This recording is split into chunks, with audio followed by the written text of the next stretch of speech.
everybody. Hey. We are back after 2 weeks of not recording the podcast. Not that you'll know, because we've been good with our uploading. I know, right? But we are back, and we decided to do another Marilyn Monroe episode, because we watched the documentary, and if you have not seen the documentary, what are you waiting for? It's good.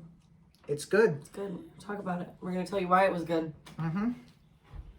But if you haven't seen it, do yourself a favor, pause this video right now, watch it, and then continue watching. So before we jump into that, we are going to try the TikTok and YouTube train again. We're off to a good start. I have 2 videos up on the TikTok. The YouTube, we'll get there. But we just filmed a mukbang with our Panera bread. We ate about half of our meal. We shared the cookies. We got 2 cookies. For this. You'll see this if you watch the video, but we ordered 1 cookie each, and we got 2. It's really the little things in life. Mm-hmm. So the staff at Panera Bread today, you get a thumbs up. Well, they didn't make a good sandwich. You get a thumbs in the middle. I'll take the extra cookie. They made up for it. So we are just going to plug our other channels. No, we don't have names for them yet. Actually, my TikTok does have a name. Off the top of my head, I don't know what it is, but I will put it in this video or in the links below, or you'll see our posts. You just have to guess what it is. You'll find out somehow. It's not going to be strenuous research by any means. So I told Michelle the story of how my 6th grade teacher would make us clean up sticky residue, and he would, and I'm going to be very vague because you have to watch the video to find out what I'm talking about. And he would go, oh, like every time somebody would get an answer correct in math class, and how he would take interesting pictures. That's all I'm going to say for this podcast. But there was another teacher in the school who I'm going to tell Michelle about next week when we do another mukbang, or whenever we do another mukbang, about the almost 60-year-old teacher who got pregnant. I actually think she was in her 60s, because I heard she's in her 70s now. Oh my God. So she got pregnant, and at the time, her almost 90-year-old mother was also working in the school. And she fainted when she found out her almost 60-year-old daughter was pregnant. Yeah, how else do you react to I will tell that full story on my YouTube channel, but oh boy, that was quite dramatic.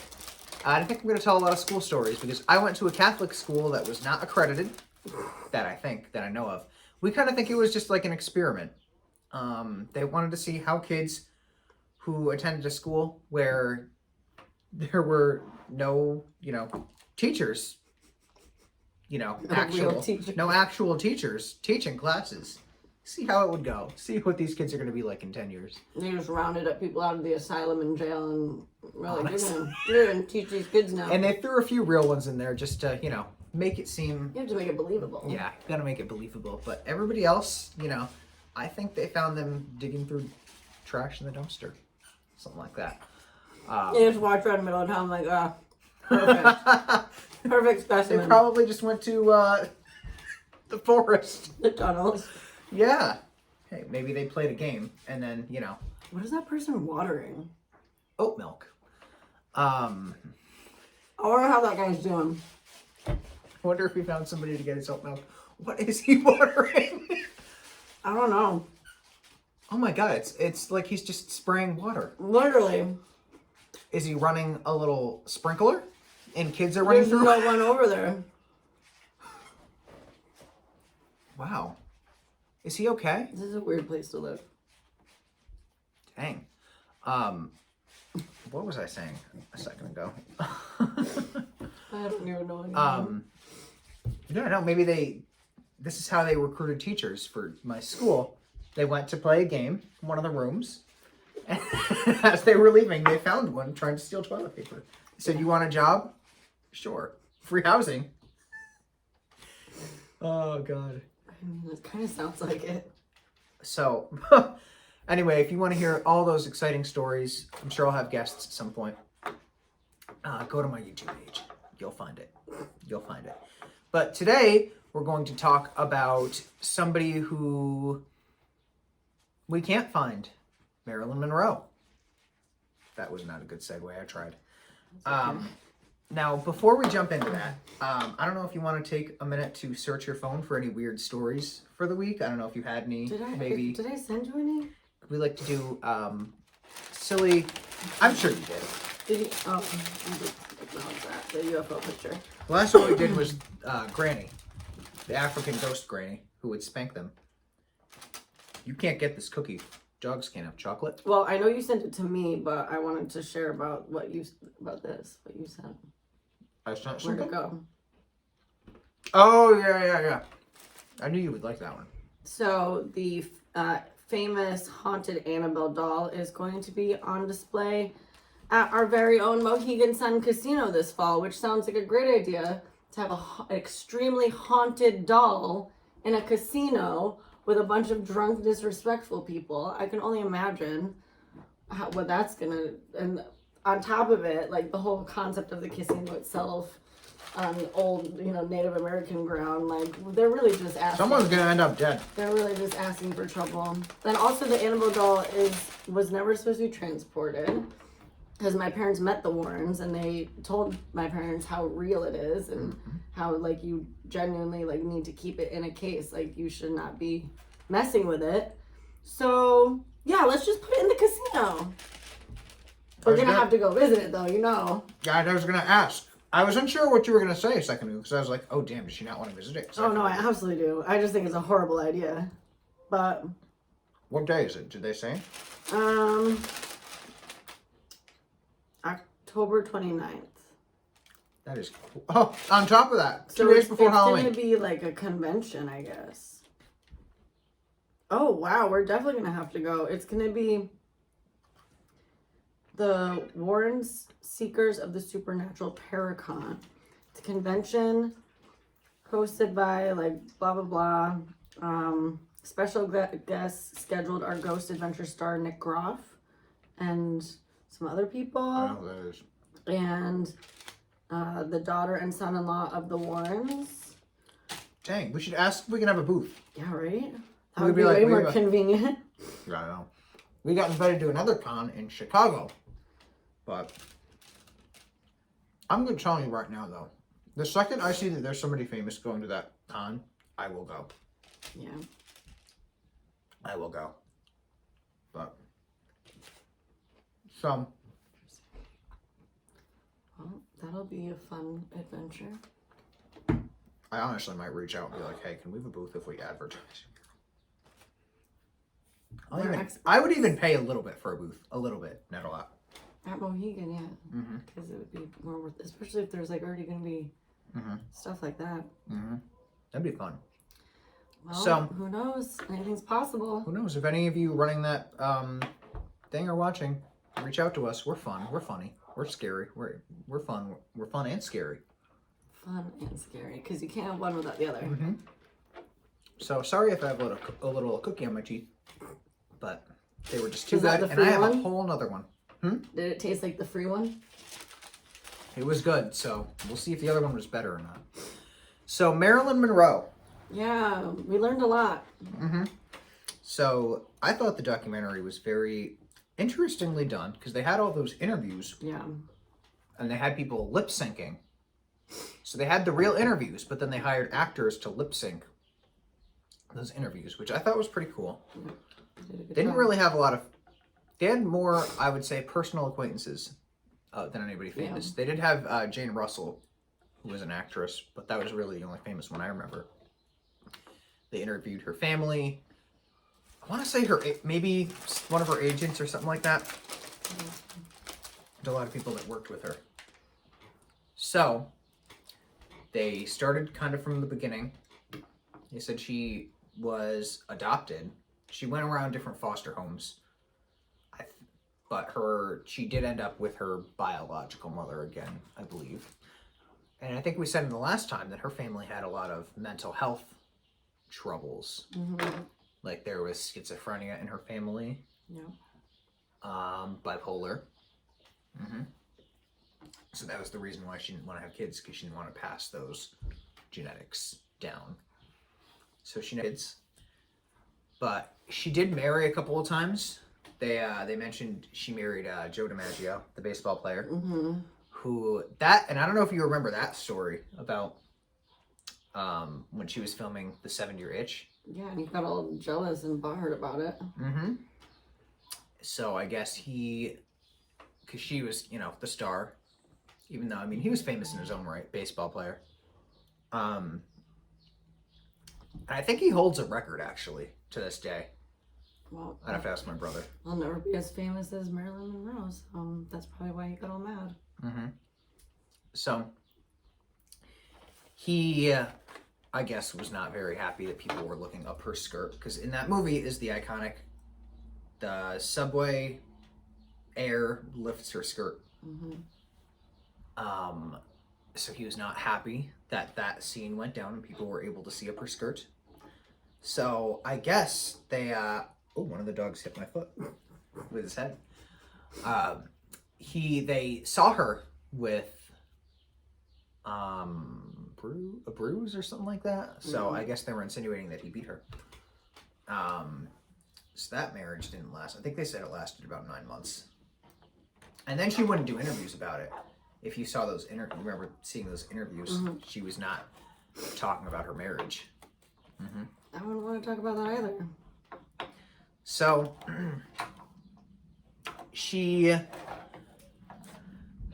I don't know, it seemed like the impression I got, and let me know if you agree with this, is I really don't think she liked fame.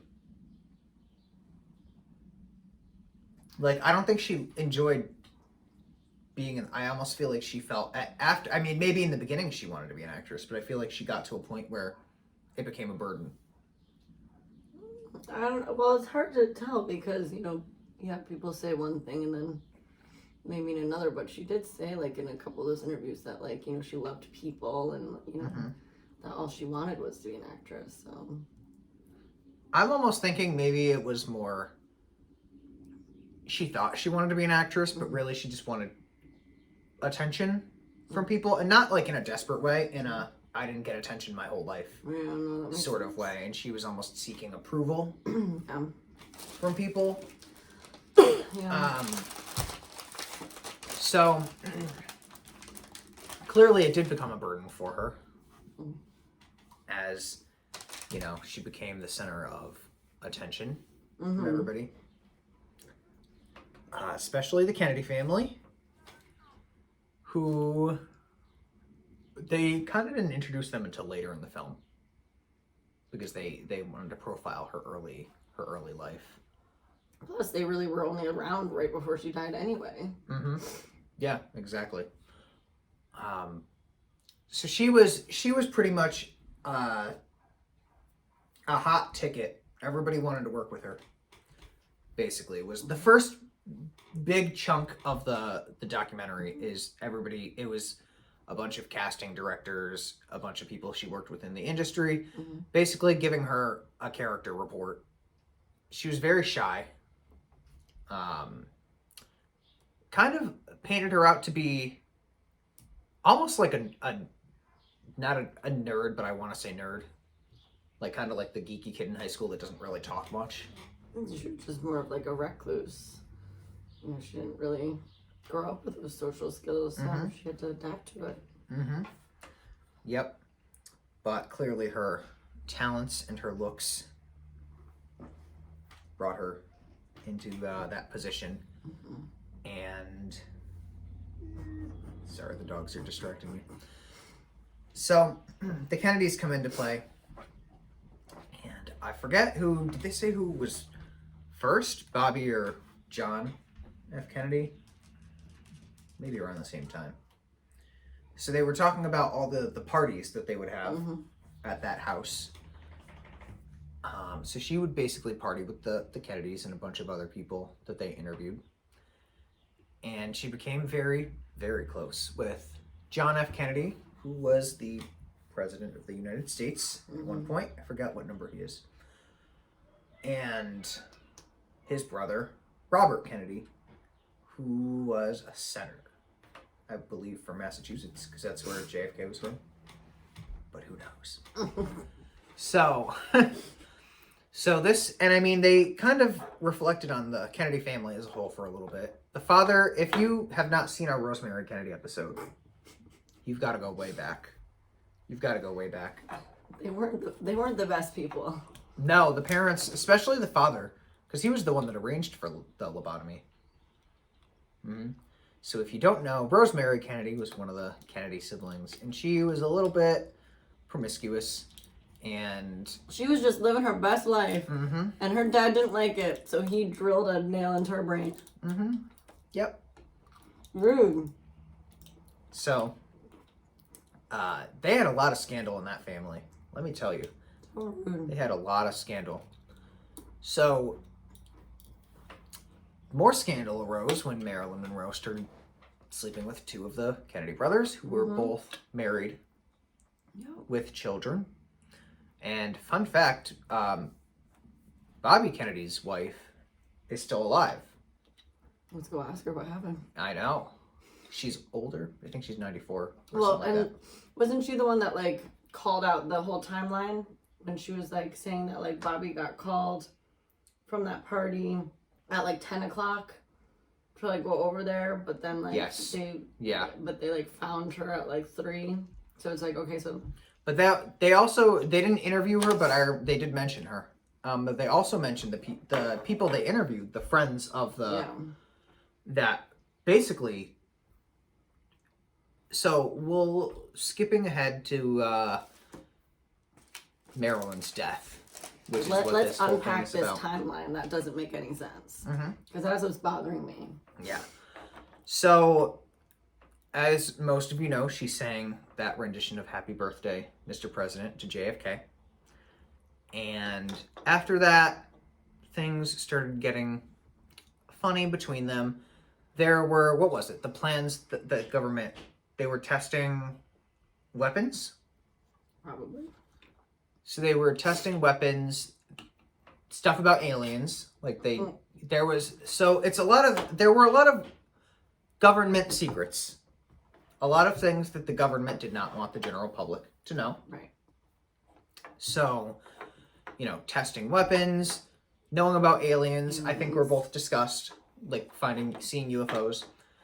And the Kennedys, being that they were in the White House at the time, were at the forefront of all of this. And their bed buddy Marilyn became privy to this information. So, what happens when people know top government secrets and they shouldn't? And then they get whacked. And then they get dumped over the phone. So they probably would like to utilize their knowledge in order to get them back. I would. So that was probably the worst part of that documentary when they said she got dumped over the phone, because then she entered that dark stage of depression. At least she didn't get dumped over Facebook Messenger. Is that what happened to you? Or did you do that to somebody? At least you got a phone call. Imagine, I don't know why I pictured this, but I imagined you sending me a Facebook Messenger saying, "We're done doing this podcast." I would respond, "No, you're not." I'd say, "You're done when I say you're done." And then I would say, "Here's your contract," a napkin that I drew on.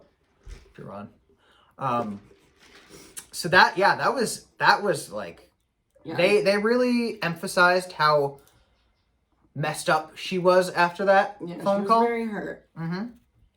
As anyone would be. Well, yeah, I mean, that's awful even for the 60s. Okay, like, dang. Like, that was probably unheard of in the 60s, dumping somebody over the phone. Yeah, that's so rude. Like, it probably wouldn't see it coming. And she didn't hear it from either of them. I'm pretty sure somebody else called her, right? I thought that she said that John called her. Oh. No, maybe you're right. I don't know. I think somebody else was like, I think it was a third party that was like, yeah, you can't see them anymore, which makes it worse that you're not hearing it from the person themselves. So, I think they were saying Jackie Kennedy got suspicious, as she should have been. I'm surprised. So, here's where the fun part comes in. And this is the only problem I had with the documentary was the British host a little bit. Because I really had a feeling that he actually believes that it was a drug overdose on her part, Really? or a suicide on her part. I don't think he really thinks that the Kennedys had involvement, which was the only issue I had with the documentary. But if you listen to all the other interviews they did, nobody thinks it was Marilyn. Right. They all think it was. So, according to what we're supposed to believe, she died of mixing alcohol and barbiturates, I want to say. Yeah, she was taking sleeping pills. Mm-hmm. And they found her face down on her bed. The maid, I guess, found her. And it was August of 62. So, that's what we're supposed to believe. And they're painting it as accidental death / suicide. Right. Now, us, as we were watching this documentary, quickly came to the conclusion that, government secrets that she definitely had known, because even in the documentary, they had alluded to the fact that she knew stuff that she wasn't supposed to. Like we said, why would you, if people know things that are potentially going to get you, what's that term? Impeached. Removed from office. Yeah. Why would you keep them alive? On the other hand, they probably thought, Marilyn, we broke up with her horribly. Maybe she's going to retaliate. Right. So maybe it wasn't specifically those secrets, but maybe she'll do something else, or say something else, or come out about the affairs. Right. And then we're going to lose the American people's trust. So, why not shut her up permanently? I don't know why they didn't just give her a lobotomy. It worked on Rosemary. That was probably the first suggestion. No, they're advanced now. She'll survive it. So, then we go into the weird time. So they interviewed a bunch of people. They interviewed two friends. The two friends I remember that were at the dinner party. And they left. Or the husband, I guess, left. Yeah. And he went to Marilyn's house. At 10 p.m. So do you remember what they were saying about the time? She was found at 3 a.m. And yet people were at the house. That dude got the call at 10 p.m. And then someone interviewed said like there was people at the house at like 11 p.m. So then how is she not found dead until 3 a.m.? Yeah. If there was all these people there. And like she was like supposedly like locked in her room, and that's why like the maid went in. But if there's people there, that's a very long time for there to be all these people. And like wasn't it like a bunch of, there was like people that like wouldn't have normally like been there. Yeah. Yep. Yeah. Convenient that anybody was in her house the night she died. Period. And then they interviewed the maid, who the maid then said something that kind of pushed our belief further. I forgot what she said. Watch it, you'll find out. You'll have to just watch it. But the maid was, and I think there was something about when they said that she had died, because I'm pretty sure the timeline of when she had to have died in taking those pills didn't match up. Well, I mean, it's also just like impossible to die that quick from sleeping pills. Oh yeah, do you want to explain that a little? Because you were telling me that. It just like she would have had to been found like hours later. Like it's not a matter of like, okay, she like took them at midnight and by like 3 a.m. like that just doesn't work that way. Like that just doesn't make any sense. Like even if you are drinking and taking them, you would. I mean, at that point, she probably would have thrown them up. So there had to have been something else involved that didn't get revealed within, her toxicology report. And on top of it, like, sleeping pills, like, it's not like an instant thing. So even if they had found her at 3 a.m., they could have brought her to the ER and pumped her stomach and she would have been fine.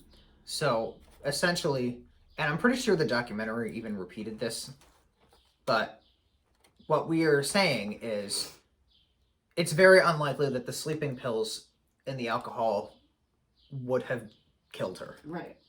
Period. So the fact that it did is very suspicious. Very suspicious. And I mean, the whole toxicology report, like, if you have the government telling you that you cannot release the full report, right, or you have to fudge it, right, or and you've got a gun to your head, then they've done that's that easy to plenty of take care of. times. Yes. So, I think what most people think is she was injected, probably. And also, I don't know, to me, the fact that she was on her front was a little bit weird. The fact that she died. Was like, there was something about like the phone was off the hook, and it was almost painted to, like, it's like they were trying. Right. Yeah. To like set a this scene. whole like dramatic scene of like her drinking, taking the pills, holding a phone, like. Yeah. And you gotta remember, this is the 60s before we caught on to a lot of this stuff. Right. And it honestly looks more suspicious when they do it like that. Right. Like, it just doesn't look natural. So, in the end, our opinions have not changed about Marilyn's death. Actually, it intensified. Yeah, it's just, more. Mm-hmm. Our we just feelings have are... even more evidence. Mm-hmm. So, towards the end of every show, Michelle has some advice that she likes to give in our newest segment, Advice. I think I'm going to go with, don't sleep with a president, because you'll get murdered. That's fair. Although, what's her name got away with it? Amy. What the hell was her name? The one that slept with Clint. Oh, Monica. Monica. I don't know why I said her name was Amy. Monica Lewinsky got away with it. She's a survivor who I don't think anyone told her any secrets. Oh God. So that is good advice, though. Keep your business in your pants. Yeah, just like stay away from political figures. Yes. So we have done a lot of Marilyn discussion. Can't trust anyone. Oh, I was waiting for that to come in. Aliens. You can trust the aliens, though. Unless the aliens are presidents. They might be. Yeah. So we've done a lot of Marilyn discussion in the past month and a half. So we will move on to bigger and better stuff. We'll pick a new topic. Well, I don't know about better, because Marilyn is... How could you get better? I think we covered it well. We had a background episode and then the documentary episode. Yes. So they're kind of different. So we've given you a lot of Marilyn. But we have some exciting topics to... I know at some point we want to do the Solder children disappearance. Yeah, which is still weird. We have to... Yeah, we should do that soon. That's strange. A little synopsis. The Solder children were a family of 11. I think there were 9 kids. And there was a house fire on Christmas Eve. Or I think it might have been Christmas morning in 1945. So... about 75 years ago. Almost 80. And 5 of the children and the parents made it out of the house, but the other 4 were missing and never seen again. Disappeared. Mm-hmm. And there was no way, they said, that they had been in the fire. So they weren't killed in the fire. So it's a really strange story. I think we were sending messages about other... Yeah, I have a couple of ideas. And then at some point, I have said this before, I want to do the Natalie Wood case of the actress that fell off the boat. Mm-hmm. They've got a lot of good documentaries on that. Okay. Mm-hmm. Another unsolved. Some think the husband murdered her. Other people. Mm-hmm. So if you don't know that one, a lot of good documentaries on Natalie Wood. Again, she was an actress. She was in West Side Story. Yeah. So, any closing thoughts? Well,